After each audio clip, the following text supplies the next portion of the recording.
ওকে। জি sir, thank you. Thank you. তো আমি আপনাদেরকে আজকে বলবো যে একজন শিক্ষক বা একজন ডাক্তার বা একজন লয়ার বা একজন ইনকাম ট্যাক্স অ্যাডভাইজার বা একজন কনসালটেন্ট, হ্যাঁ, ঠিক আছে, তিনি কিভাবে ওনার ক্লায়েন্টকে ক্রিয়েট করবেন, কিভাবে ওনার কাছে ওনার ক্লায়েন্টকে উনি আনবেন। ঠিক আছে, সবার আগে নিজেকে প্রশ্ন করতে হবে, যেই মানুষগুলোকে আপনি আনবেন সেই মানুষগুলোকে আপনি কেন আনতে চান আপনার কাছে। আপনি একটা ডায়েরি নেবেন যে কোন মানুষগুলো আমার কাছে কনসালটেন্সির জন্য আসবে, তাদের ধরন কি হবে, কোন ধরনের ইস্যু আমি সলভ করব, আমি তাকে কি কি সাপোর্ট দেব, সেই সাপোর্ট তার কতখানি কাজে আসবে, একদম লিখে লিখে পয়েন্ট টু পয়েন্ট আপনাকে দাঁড় করাতে হবে। ঠিক আছে, আমাদের ম্যাক্সিমাম ডাক্তার বলেন কনসালটেন্ট বলেন তাদের এমন হয় যে না, তার একটু প্রবলেম থাকলেই হবে, আমি সলভ করে দেবো, আমার কাছে আসুক। তাদের ফোকাসটা ক্লায়েন্টের থেকে বেশি ফোকাস চলে যায় ক্লায়েন্টের কাছ থেকে পকেট থেকে যে ফিটা আসবে ওটার প্রতি। ফোকাসটা ওখানে থাকবে না। হ্যাঁ, মানিটা হচ্ছে অটো। ঠিক আছে, তো আমি কি সাপোর্ট দেবো একজন ক্লায়েন্টকে, কোন ধরনের ক্লায়েন্ট আমার কাছে আসবে, সে এসে আমার থেকে কি কি বেনিফিট পাবে। ঠিক আছে, আর আমি এই বেনিফিট দেওয়ার যোগ্য কিনা, আর এই বেনিফিট গুলো তাকে দিয়ে আমি তার থেকে কত টাকা আর্ন করব, এটা হলো আপনার ডিটেলসে আপনার চাওয়া। এই চাওয়ার মধ্যে কি ছিল বলে, এই চাওয়ার মধ্যে একটা জিনিস ছিল, একটা ল ছিল, যে আমি কি গিভিং করব আর আমি কি রিসিভিং করব। ঠিক আছে, ওকে। এখন আমি যেটা দেব, এটা কাদের কাদের প্রয়োজন আছে তাদের লিস্ট করা। তাহলে আমি দুইজনকে চিনি বলে দুইজনেরই লিস্ট করব। ঠিক আছে, আমি যে সার্ভিসটা দেব এটা কতগুলো মানুষের প্রয়োজন আছে, প্রয়োজনে আপনি যে জোনে আছেন সেই জোনে সার্ভে করে এটা রিপোর্ট তৈরি করবেন যে এতগুলো মানুষের প্রতি বছরে বা প্রতি মাসে এইটা প্রয়োজন হয়, তা আমার এতগুলো ক্লায়েন্ট এখন আছে। ঠিক আছে, আমি এখান থেকে কতটুকু পিক করব এটাও আমি লিখবো। ঠিক আছে, এখন আমি যদি ডাক্তার হই আর আমি যদি বলি যে আমি ডেলি 200 জন পেশেন্ট দেখবো, এক একজন আমাকে 1000 টাকা করে ফি দেবে, তাহলে ডেলি 2 লাখ টাকা আসবে। আমি কিন্তু 200 জন পেশেন্ট দেখতে পারবো না। ঠিক আছে, তাহলে আমি কয়জনকে দেখতে পারবো, আমি যদি খুব ভালোভাবে প্রপার ট্রিটমেন্ট দিতে চাই তাহলে আমি ম্যাক্সিমাম 20 জনকে দেখতে পারবো। ঠিক আছে, বা 30 জনকে দেখতে পারবো যদি সাথে একজন অ্যাসিস্ট্যান্ট নেই। তাহলে ওইভাবেই আপনাকে আপনার ডিটেইলিংটা করতে হবে। ঠিক আছে, এবার হয়ে গেল। তো আপনি এইটার উপরে আপনি মিরর অফ দ্য মাইন্ড বানাতে পারেন, যেটা 3 মাসের জন্য বানাবেন প্রথমে, যে 3 মাস আমি এতগুলো ক্লায়েন্টকে সার্ভিস দেব। ঠিক আছে, তো ব্লু ফ্রেমে আপনি দেখবেন কি, ব্লু ফ্রেমে দেখবেন যে আপনার কনসালটেন্সি শুরু করেছেন।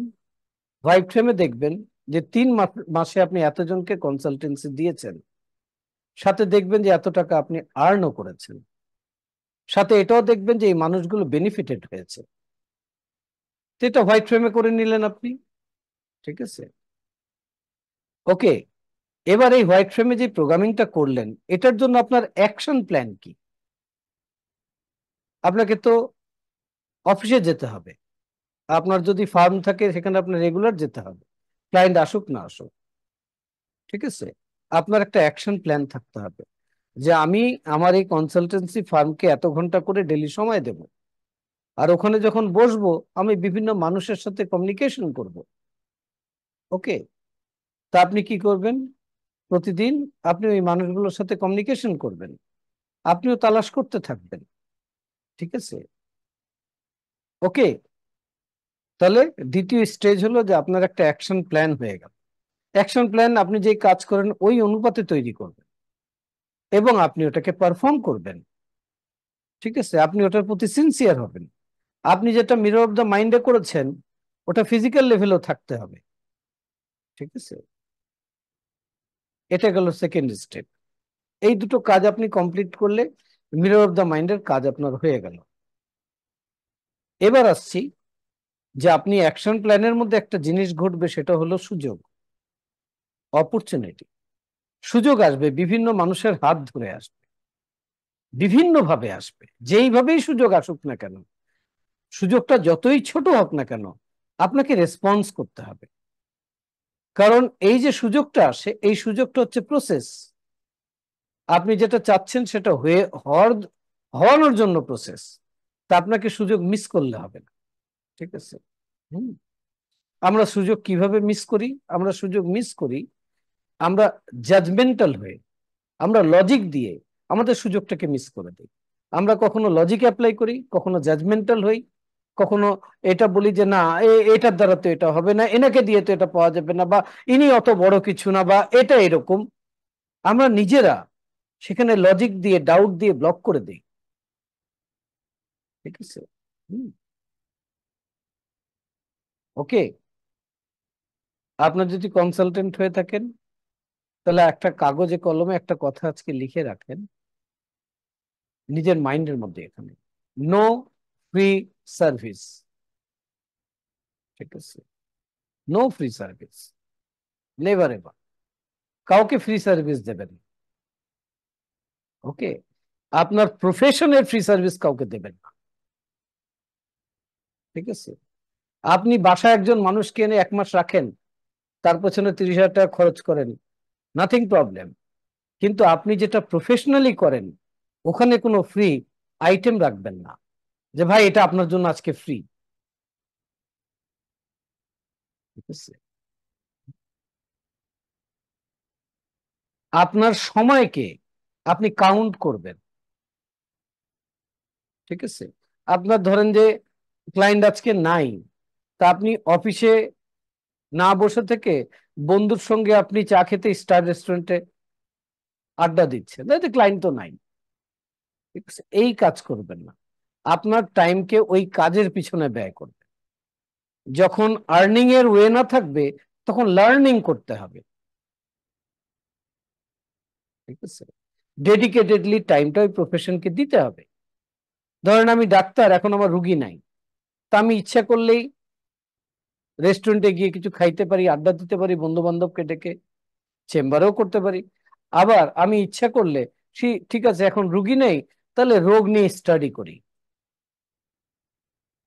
ওকে, এটা হচ্ছে নাম্বার 3। আর সব থেকে মেন পয়েন্ট যেটাতে এখন আসবো, আপনার যদি দুনিয়ার কোনো মানুষের সাথে বা কোনো মানুষ সম্পর্কে আপনার এখানে যদি ব্লাইন্ড স্পট থাকে, ব্লক থাকে, বিদ্বেষ থাকে, যেই জাতিটা খারাপ, এই মানুষগুলো ভালো না, এইটা হচ্ছে দুর্নীতিবাজ, এই যদি মাইন্ডের মধ্যে থাকে, তাহলে তো ক্লায়েন্ট আপনার পাওয়া খুব কষ্টের কাজ হয়ে যাবে। তাহলে আপনি মানুষকে ক্লাসিফাইড করে দিচ্ছেন, ডিভাইড করে দিচ্ছেন। তাহলে যেই মানুষ অদুর্নীতিবাজ, মানে আপনি যেই ধরনের ভাইব্রেশনটা আপনার মাইন্ডের মধ্যে ক্রিয়েট করছেন হচ্ছে, আপনি শুধু সেই নেচারের মানুষগুলো ক্লায়েন্ট হয়ে আপনার কাছে আসবে। আমি কথাটা বুঝাইতে পারিনি মনে হয়। ধরেন আমি মনে করি এরকম যে যারা ব্যাংকে জব করে ওরা ভালো না, আর 50% ক্লায়েন্ট হলো, আমার রুগী হলো ব্যাংকার। তাহলে আমি যদি মনে করি, ভেতরে আমার যদি কনসেপ্ট থাকে যারা ব্যাংকে জব করে ওরা ভালো না, ওদের টাকাটা বৈধ না। আমি বোঝানোর জন্য বলছি, উদাহরণ দেওয়ার জন্য বলছি, ঠিক আছে? হ্যাঁ, তাহলে ব্যাংকার আমার ক্লায়েন্ট হয়ে কখনো আসবে না।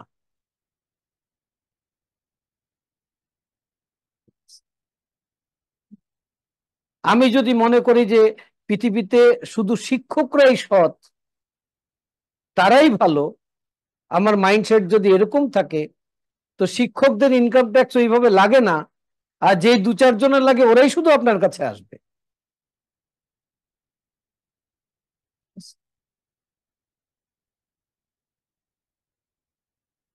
এটা খুব গুরুত্বপূর্ণ বিষয়।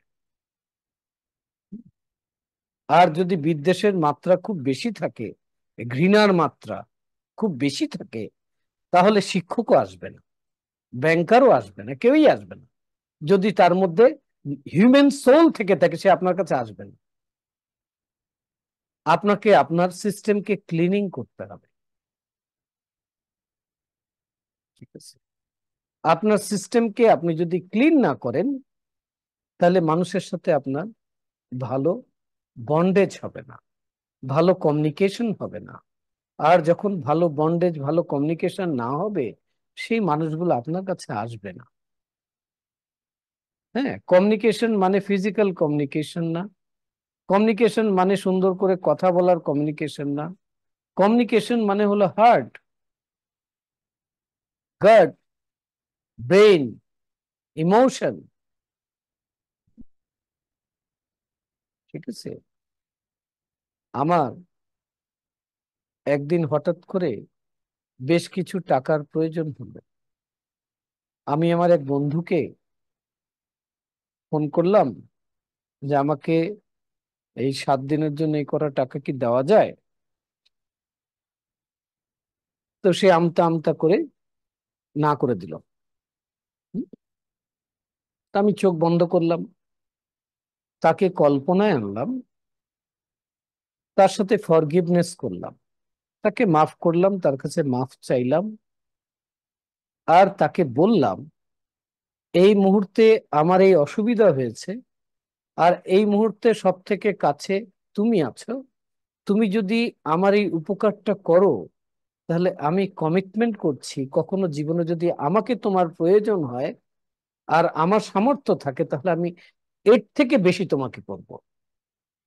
জাস্ট মেন্টালি করে আমি তার কাছে গেছি, তাহলে আমি কোনো উপায় না পেয়ে তোমার কাছে এসেছি, দেখো কি করা যায়। তো ওই মুহূর্তে তার কাছেও ছিল না, কিন্তু সে ব্যবস্থা করে দিল, ঠিক আছে?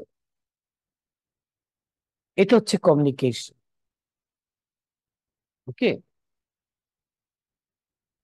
মানুষের লাইফে পেইন কেন আসে, ব্যথা কেন আসে? হ্যাঁ, এই চ্যাপ্টার কিন্তু এখন ক্লোজ। তো আপনি কি করবেন? আপনি লিস্ট ধরে, হুম, যত মানুষের সাথে আপনার লেনদেন হয়েছে, যত মানুষ আপনার সান্নিধ্যে হচ্ছে, লিস্ট করে করে আপনি ফরগিভনেস প্র্যাকটিস করবেন। ওকে, আরো যদি আপনি এটার উপরে হায়ার কিছু জানতে চান, তাহলে আমার সঙ্গে 1-to-1 সেশন করতে হবে। সেখানে আমি খুব ডিপ লেভেলের কিছু মেডিটেশন তৈরি করা আছে, ওগুলো আপনাকে আমি করাই দিতে পারবো। ওকে, আদারওয়াইজ আপনি এগুলো করলেও আপনার এক্সেলেন্ট কাজ হবে। ওকে, ঠিক আছে? তো এই প্রশ্নের উত্তর হয়ে গেল। এখন